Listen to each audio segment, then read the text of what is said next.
that I think is going to be a really good call. So I'm going to jump and take a hunch and talk to James here. James, you're live on Truth Wanted. We don't have all the time in the world because we are kind of at the tail end of the show, but I think your topic is worth talking about, at least if the call screener is describing it accurately, which I think they usually do. So please talk to me, James. What's going on? Hey there. I actually have a little caveat to what was just said. I had to do a Freedom of Information Act report one time. I used to be command post over in 20th Air Force. And anyway, so we had a site they were doing a test on, and it was just basically like throwing lightning at it. And then we had an error that came up, and it was like a 25-cent piece part after we were done. And a couple weeks later, they're like, oh, we got a Freedom of Information Act. Somebody wants to talk about aliens.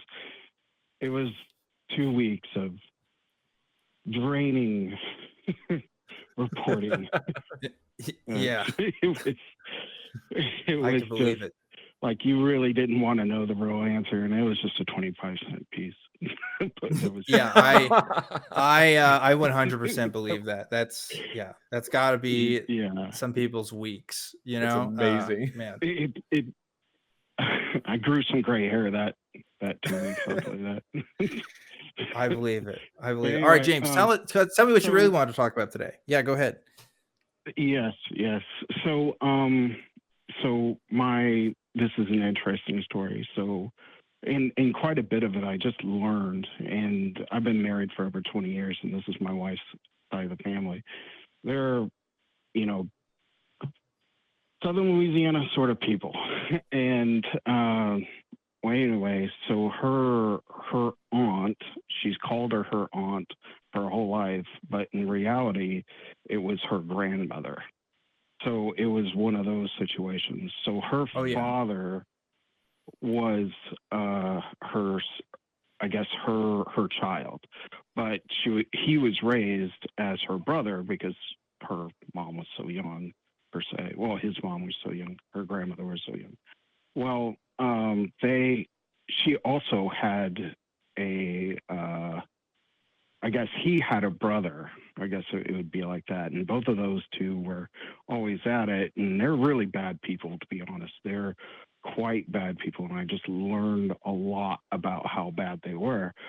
But we were at her funeral, and in the middle of the funeral, instead of talking about, I guess it came to a lull where they stopped talking about her. And because it was Southern Baptist, they're trying to convert us to a personal Jesus. And so I'm like thinking, hey, this is a Depeche Mode song. And and my wife is, because every time they would say something, or like get something wrong in the Bible or something. And I graduated from a private Christian school and private Christian college. Then I got my master's degree from that college, got another master's degree from LSU, and quickly realized that, if it doesn't walk like a talk like a duck, or don't have methodologies and research and proofs and different variations of proofs and what have you, and evidence, and the likelihood of it being a confidence is not appropriate. But anyway, so my wife's pinching me the whole time because I'm like, what the hell now? Well, her aunt, I guess her cousin, I don't know how that works. But anyway, she stood up and just declared that her brother was in league with Satan, and that was an explanation for all his bad activities, and basically kicked him out of the funeral service and that sort of thing. So I'm like, what the hell? And then why are we assigning this? And then at the same time, like her whole side of the family was just, it was like they all believed it, like just right there. And I'm like, what am I watching? Like, and then my wife's pinching me the whole time to shut up and not say a word. So I'm going with the flow. And it just amazed me that even afterwards, like we they walk the casket down, and they're still reiterating this stuff amongst themselves, and whispering it and talking about what have you, and then they finally put Betty into the ground, and I'm like, and they're still talking about it, and I'm like, how did these people reach to this idea? Just complete absence of any idea of truth, if you will. It was sort of like that mom mentality, if you will. But then we went to this church, because the ladies made us some food after the funeral and stuff, and I started asking questions like, hey, this is quite a large church, meaning as far as it was a complex. I was like, anybody go here? Turned out none of them went to that church. It was just a whole barrage of crazy. And then I was like, Rachel, we got to get the hell out of here. I kiss and hug your family, but this is nuts. We're flying back to Wisconsin. We're not. Oh man, this whole story sounds like Trading Spouses meets The Hills Have Eyes. I swear. Keep see if you can get to the meat of it, bud. Well, that's pretty much it. Is just even the idea of how does this even, like, that they just went through this and just accepted this, and I was just like, all of them, and they're still talking about it, and they're texting each other, and I'm like, I want nothing to do with this. But, cultural Christianity is a hell of a drug, right?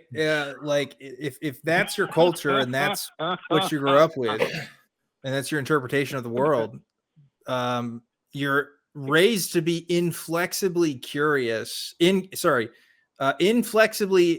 uncurious about the rest of the world, how it operates, other explanations for things, etc. Right? What does Satan is ruling the world? What does that mean to like the average like Japanese person, for example? Like the people who have like no concept of Christianity whatsoever, right? It just sounds absolutely bonkers. Like it's just something that has always existed within the culture of particularly Southern Louisiana and other places. And so like it just becomes the accepted cultural norm, right? Like I can't imagine if we grew up in like the 1700s, what kinds of even more bizarre and crazy stuff. I mean, we'd be talking about witches and stuff. Well, there's people that still talk about witches to be fair today. Well, and also people on TikTok that make cool like potions and stuff. But besides that, right, it's just like, you grew up there, you live there, and you don't explore other options, and that's the result. And I don't know about you, but I don't want to live that kind of life. So sounds like you don't either, James. No. We moved to Wisconsin, so but I still can't get over it. I just can't. It's just a divorce of reality, and it is. And they all just hook, line, and sinker. And I just I even Googled it, and of course I saw Matt D's stuff, and then I was like, what in the world, as far as Satanists? And I'm like, why would you, if you don't believe in one, why would you believe in the other? If you have no concept of one, I mean, because one's, I guess, antagonist, the other's protagonist, if you will. I don't know. But and they were hook, line, sinker into it, and looking at me like, why am I not, going harump, I guess. Echo chambers don't just exist on the internet. They're a result of groups of people getting together and being kind of like being insulated from external critique. And so common ideas get spread around. There's no one there to challenge them. There's no incentive given for members of the group to challenge those things.